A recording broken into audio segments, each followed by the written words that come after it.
March 6, 1816. Today is a celebration of my 10th birthday. As I read Shakespeare's Macbeth in my room, I realize that my life has never been so full of opportunities. All that I know, I have taught myself. I write with the hope of one day having my works published and my views heard.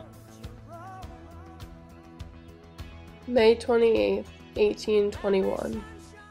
I've never felt so frail and weak.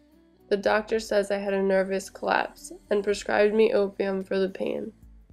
If my sickness continues, I am told I might be sent away. Everything around me seems to be diminishing. My father is losing his wealth, and my mother seems to be getting sicker every day. August 6, 1838. Today I received the news that my dear brother died, only 10 short years after the death of my beloved mother. I'm so alone. They were the only ones that believed in me. It's as if I am feeling dead before death.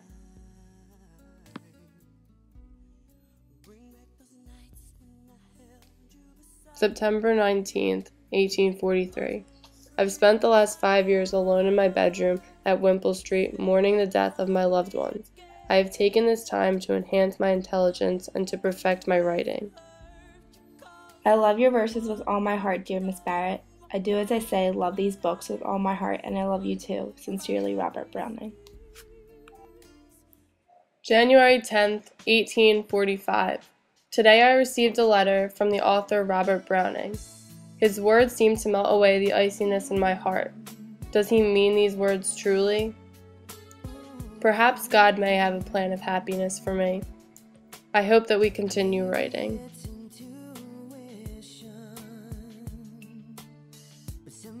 July 23rd, 1845.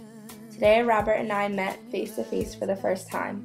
I have never met someone so intelligent and warm-hearted, yet I am not sure I believe the words of love he says. I thought once how Theocritus had sung of the sweet years, the dear and wished-for years, who each one in a gracious hand appears, to bear a gift from mortals, old or young. And, as I mused it in his antique tongue, I saw, in gradual vision through my tears, the sweet, sad years, the melancholy years, those of my own life, who by turns had flung a shadow across me. Straightway I was ware, so weeping, how a mystic shape did move behind me, and drew me backward by the hair. And a voice said in mastery, while I strove, "Guess now who holds thee." "Death," I said. But there the silver answer rang, not death, but love.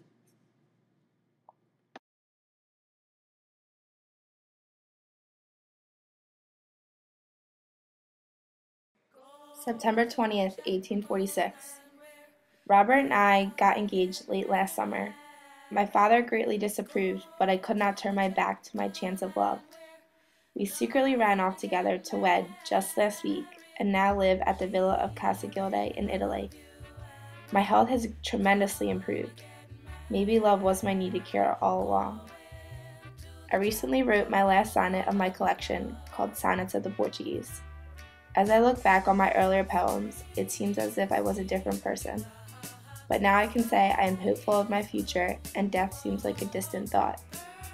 For my next work, Aurora Lee, I want to focus on the importance of women and their place in society and in literature.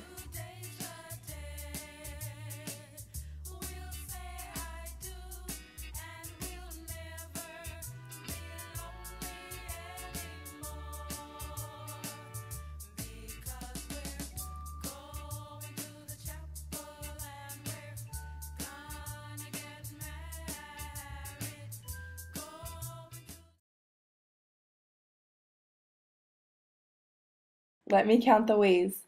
I love thee to the depth and breadth and height my soul can reach, when feeling out of sight, for the ends of being and ideal grace.